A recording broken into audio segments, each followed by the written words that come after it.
source of energy to be found, the Decepticons must find it first. Autobots are set to launch Megatron. As are we. Shockwave! What is your command, Megatron? You are to stay behind. I entrust Cybertron to you, Shockwave. Fear not, Megatron. Cybertron shall remain as you leave it. Excellent! What's up, my Transformers family? Welcome back to another episode of George Reviews. I am the 80s Transformers fan, and today on George Reviews, we'll be back on my Generation 1 vintage 1985 catalog countdown of Transformers. Up at number 7 is Decepticons Operations Shockwave, is what it says on the front of the packaging. This figure is the first Transformer from 1984 to 1985 numerically on our countdown that did not come from Takara's Diaclone, Micro Change, or Microman toy line. This figure, his origin has a little bit of confusion to it. Everyone says Hasbro licenses it from Toyco because Toyco is stamped in the side of the leg, but this is not accurate. Hasbro licensed this toy from a company called Intex, where his name was Sparkman. These guys licensed the toy from Toyco, where he was known as Astro Magnum. And a lot of people consider these figures to be knockoffs, but they are not. But we'll talk about that as we get deeper into the toy review. So Hasbro gets the figure, puts it in the Transformer toy line, and he immediately becomes, countdown numerically, the largest Transformers introduced into the wave and the first Transformer outside of the Diaclone toy line. So we get this packaging, they put him in this Decepticon purple, and changed over from his previous incarnations of a gray total plastic gun. Hasbro made him Decepticon purple, and he comes totally purpled out, purple on his box. Fantastic box. And also, this is what I call a tween waver.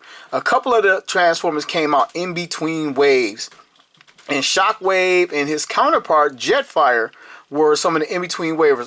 But I got a Generation 1 Shockwave pre-rub, and he also came in pre-rub if I don't mention it again later in the review. I got him pre-rub for Christmas 1984, so he came out a little bit ahead of the true 1985 wave of Transformers, even though that's what he's classified as. But this is the vintage Hasbro packaging. You can see Shockwave within the window box. You can see this awesome vintage artwork. Shockwave firing right there. Some images of the actual toys from Transformation. My box is not in the best condition, but it is pretty good. I love it. He was also the first Transformer from 84 to 85 to come with a battery operation electronic feature, which really made him special. This is the bottom of the box. Again, awesome. This was a large box. To get a box this big at this point in Transformersdom, you had to get Optimus Prime or Megatron. This is a huge box. I'm having a little bit of trouble getting it all in. I had to pick up the tripod. This is the side of the box. Same image of Shockwave. The back of the box. And you could tell the back of the box is not the standard 1985. This is the artwork from the 1984 guys. Spinning around. This is our box. Top of the box. Get the flap up. This shows our transformation and the various steps, and that's pretty much it. And you can tell that this Shockwave on the box is some type of prototype. Tell by the chest right there, this is not a finished product. And okay, while we have the box out here, I'm going to go over his tech spec so we can be done with this portion and get him out of the box. On the back of the box it says Decepticon Shockwave. Function, Military Operations Commander. Clarity of thought before rashness of action. Cold, brutal, scientific approach to war. Seeks to overthrow Megatron as leader of the Decepticons because he believes logic says he would be better. As a laser gun, he can emit lethal beams of energy from anywhere on the electromagnetic spectrum. Gamma rays, X-rays, light, infrared rays, radio waves, etc. Flies as laser gun or robot mode. High fuel use, but can be powered by nuclear sources, often confounded by intuitive emotional thinking. Come over here, get our trusty decoder out. It reads, his strength is a 9, his intelligence is a 10, his speed is a 7, his endurance is a 7, his rank is a 9, His courage is a 9. His firepower is a 9. And his skill is a 9. And for anybody interested, when you purchase Shockwave, you got 4 robot points towards the purchase of another mail-away figure or something of that nature. Now let's get our Shockwave unpacked and take a look. Slide them open. This is a vintage box, and this is the vintage styrofoam. You can tell because some of the discoloring and the fact that some of it is chipped away. This is the back of the original styrofoam. I think the KO people hollowed this out a little bit more or a lot more. Hope I don't have too much light on that. You can see that. We'll turn around. Let's get Shockwave out of the box. And this is exactly how he came, packaged in gun mode with the barrel attached. And his booklet and other info would be packed right in here. One thing of note, Shockwave was the first large-scale transformer to not come with a 6 sheet or a true accessory, unless you count the barrel of the gun. Okay, here is Shockwave in this laser pistol mode. I hope I don't have too much light on this. It looks fantastic then. It looks fantastic now. It is pretty darn cool. Only thing that kind of gives it away as a transformer is the chest kind of sticks out a little bit. This kind of looks a little odd, but I guess if you hold it and it doesn't. So not a whole lot. If you know what parts are which, I mean, you obviously know these are the arms, but if you don't know, you wouldn't know. If you get this to a 5-year-old, he would not know it transformed. So in that regards, this was an awesome looking alt mode. It's done in 80% purple plastic, and then there's gray plastic bits. The grips right here where you hold it at the hilt is a gray plastic. It looks like the same gray plastic used in Optimus Prime's trailer. These hinges right here, gray plastic. The arm hinges are gray plastic. Basically, they put gray plastic in the hinges where they didn't use die cast. The front of the barrel is gray plastic with some translucent bits set inside so you can see the glow of the electronic feature, which is awesome. Here is the holes and wire that's kind of infamous and dubious and iconic at the same time to carry the electronic features and the lights to the gun mode from the battery pack. Located right here is the rub sign to let you know your transformer is authentic and which faction he represented. Rub it up a few times as he activated, and there is the Decepticon logo, and we have an authentic transformer. You can see his Decepticon command logo right here.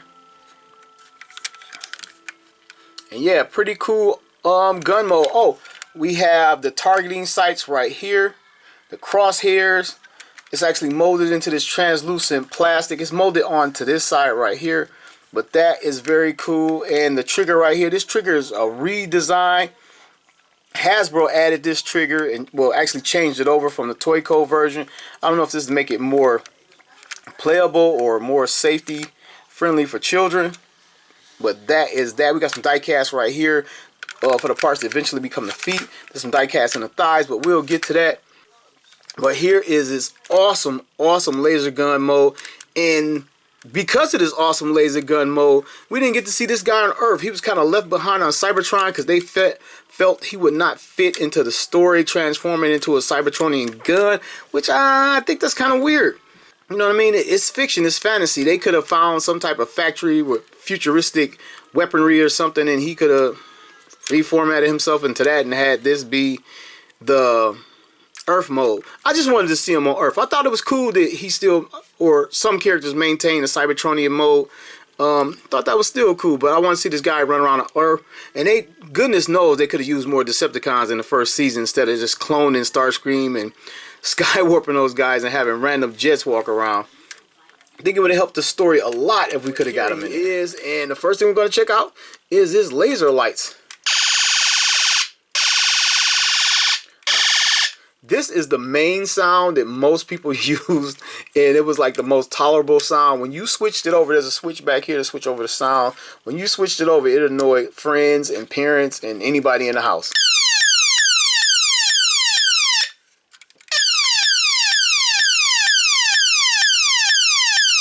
And the lights pulsated accordingly. I mean, I tell you, it didn't get any cooler than that in the 80s. This was like a God-sent toy. I mean, it was awesome. You had a little gun, little boys with little guns running around, and it made the sounds for you, and it transformed. All right, before I transform this guy, I gotta hold him back to keep him in frame. This guy was supposed to be a quad changer. That's right, and we're gonna do it right here, right now. If you didn't know, now you know. Okay, one of the modes for this guy was to partially transform the legs.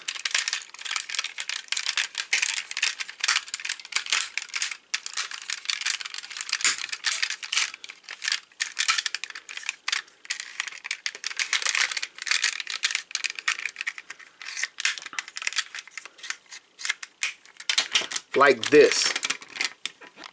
And believe it or not, this was supposed to be a mode.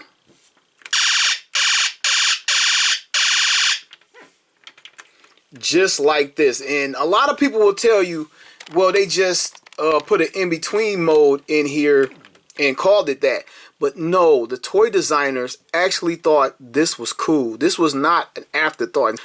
You got to remember, these toys come from a different culture than in the United States and other regions, and someone actually thought this was cool. Now we're going to continue on with what they thought was cool. The next mode, you take off the barrel. We got them mostly transformed now. Open up the arms.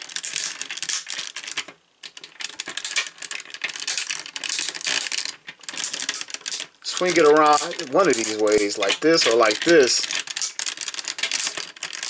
And now this is his fourth or third mode. And I know you're saying, well, 80s Transformer fan, clearly he's in between transformations. But someone at Toyco thought this was cool. I don't know if this goes up or down, but someone out there thought this was cool. And this, it didn't make it into the Transformers continuity at all, or even the Hasbro instruction booklet, but this is actually a mode in the Astro Magnum universe or whatever. Okay, I know what you're thinking. 80s Transformer fan is just trying to say these in-between modes are something trying to be different, but no. These are not just in-between modes. I give you Robotech / Jetfire, Macross, Gar, Walker mode. They had a lot of toys and properties and animation that was huge in the in-between. It was like a thing to like sort of be able to operate in between modes over there. And this is the most famous and popular example that I can give. So you have that. So continuing his transformation, we fold up the backpack, boom, extend the legs. We already separated them right here. And we bring the arms down to his sides and lift up the antenna on the sides of his head. He's a big guy. I'm trying to get them all in. And you're supposed to rotate this around so you can see the molded design in the forearm right here, like on this arm. But we all know that this causes stress. This is how it's meant to go, but this stresses your holes. So most people and me, for the rest of this review, we're going to just bring it around this way, where it's kind of like you see the pegs and the screws, and it's kind of like not so cool. So here is our Shockwave, all purple plastic. Got a little bit of gray in there, but mostly purple plastic, some translucent plastic. He has the die-cast legs, which is always awesome, which kind of gave the illusion that he fit into the Transformers toy line or came from those figures, but he was clearly a cut above the rest, starting with the electronics. That was something unique right there. Then we had articulation and joints like we had never seen. You hear the ratchets going on, but I'll say that for the articulation. Let's take a look at Shockwave's face. He has the single eye, which this sort of set him apart from the other robots that had humanoid faces, or some of them actually created the humanoid faces for, but he has the gold-plated, chromed-out eye, which is damn cool. The gray ears, little triangle on top of his forehead. Then he had the unique Decepticon command logo on his chest. Why they chose to outline his Decepticon logo and give him a specific command logo, I would never know. He's the only Decepticon to ever have it, and he's the only large-scale Transformer to not come with any sort of sticker sheet at all. His Decepticon logo was pre-applied. His chest had the translucent plastic in there. You can see the inner workings of the electronics, which was so cool. He's wearing a trigger right there at his waist, just below his little small abdomen section. Has well-defined hips and leg area, so he has the separation.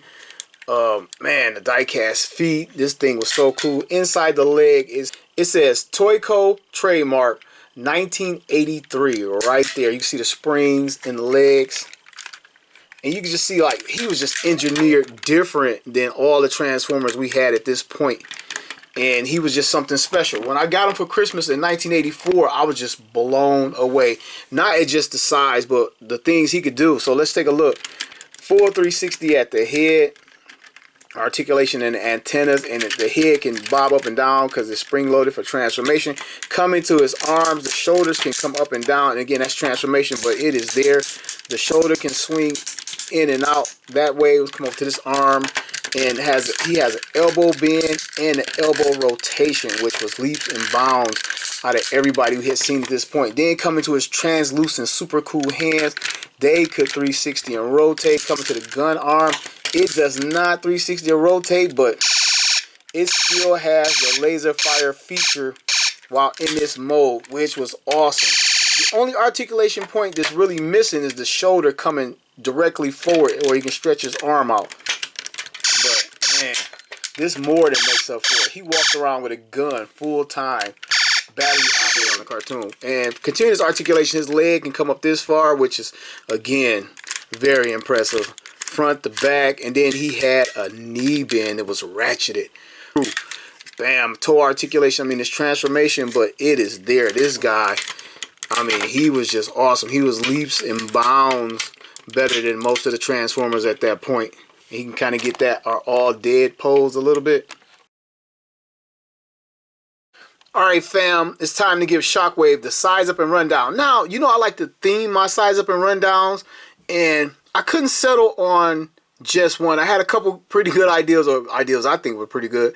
And so since I couldn't decide on just one, let's do them all. So with the release of Shockwave in 1985, and at this point in our catalog countdown, Shockwave is the largest Generation 1 Transformer at this point, and the largest Decepticon to come out in 1985, and that even includes combiners such as the like of Devastator and others. Here's Shockwave next to a few Masterpiece figures. First up is Masterpiece Shockwave and Masterpiece Megatron. Next up is Transformers that were not made by Takara. Here he is with Bandai's Chop Shop. Autobot World representing Bandai. And representing Toy Box, Omega Supreme. Here's Shockwave next to Soundwave, Sporting Wave, and the Microwave. Last but not least, his pre-1985 wave mate and rival, Jetfire. Okay, let's move on to buying tips for our Generation 1 Shockwave. The very first thing you want to make sure that is intact are the electronics, the sound feature and the lights. And he has two different sound features we spoke about earlier. You want to make sure both are working, because sometimes the light and the flashing will work, or sometimes just the sound will work. So you want to make sure that is intact. Then the hose.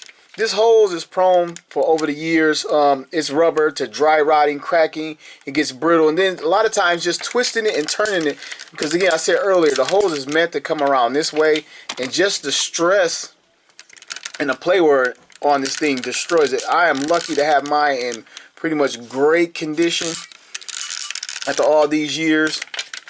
So you want to make sure that is intact. And then coming around to the battery pack, where it takes one 9-volt battery. If I can get it up.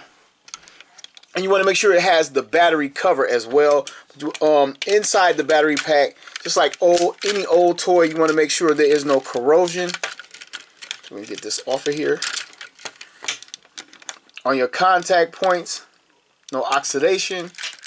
Also, on a lot of these Shockwaves, the actual plastic translucent gun barrel is broken or cracked, or and you want to make sure that he can stand up properly with the die cast and the ratchets and the knees. A lot of times the legs sag, and with the weight and the backpack of the top, you'll try to stand him up and he'll just slide right down. And you might think it's obvious, but sometimes it is not. A lot of people forget this. You want to make sure it has the barrel, because it was easily lost when you transform. A lot of people put it to the side, And the main toy survived, but not the barrel. So those are my buying tips for Generation 1 Shockwave if you are in the market for one and don't have one in your collection. Okay, my personal preference for a completed Generation 1 Transformers, I have to have the instruction booklet. That's just my preference. And then I go even further to have like all the paperwork. I've collected a lot of these things separately after I bought the toy, just added it to kind of flush it out. But definitely I think, and it's not really necessary for everybody, but in my personal opinion, you got to have the original instruction manual. And before I got the box, I had the tech spec to go with it. I bought it a couple bucks or whatever. A lot of collectors, people have told me in the comments that they consider it complete once they have the original box, the vintage box. Now, the boxes in a lot of cases cost more than a vintage toy, but I do not have to have the box, so I don't recommend it. But if you got it to spend, go right ahead. You know I love to talk about variants, but as far as I know, Generation 1 Transformers Shockwave has no real variant unless we talk about the other companies making the gray version. Speaking of gray versions, at one point he was going to be gray, and I know this because they have like storyboards and mock-ups for the Generation 1 cartoon of fully drawn and colored images of him in gray with a dark gray barrel. And here are a couple of those images. I can show you better than I can tell you. But no true variants of this guy that I know of. If you know, please let me know in the comments below. Along with no official variants, he has no official reissues. Hasbro has never, or Takara has ever reissued this guy. The reissues you see on eBay in the vintage style box are Chinese knockoffs, what they call high quality knockoffs. Now, the reason why we don't have an official reissue for Shockwave is because the licensing was all over the place. At the beginning of the video, I told you the mold for this originally came from a company called Toyco, and it's inside the leg.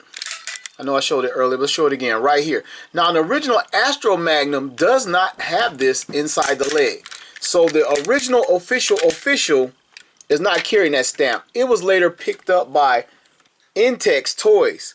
And Intex Toys sold the license they acquired from Toyco to Hasbro. And this is how Hasbro got it.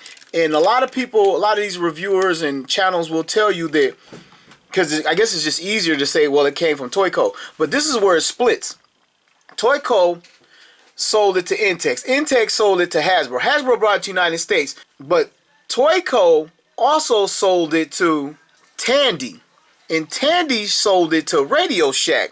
And then that's where we get the Shockwave. Then there was a dispute between Hasbro and Radio Shack on who had the rights to sell it in the United States or in this market. But most of the Shockwave gray mold mates that you see are authentic licensed products from Toyco. Here he is next to his predecessor, Astro Magnum. It's pretty much the same thing. You can see the change in the trigger. They might have actually changed this to keep all the jokes out of the character. I never thought about it till just now. They might have changed it to like the paddle piece. You know what I'm saying? To keep some parents from saying like, what is going on here? So I just literally thought about that. But the difference is we got the all gray and we have the like the clear or whitish clear translucent pieces. And where's this barrel?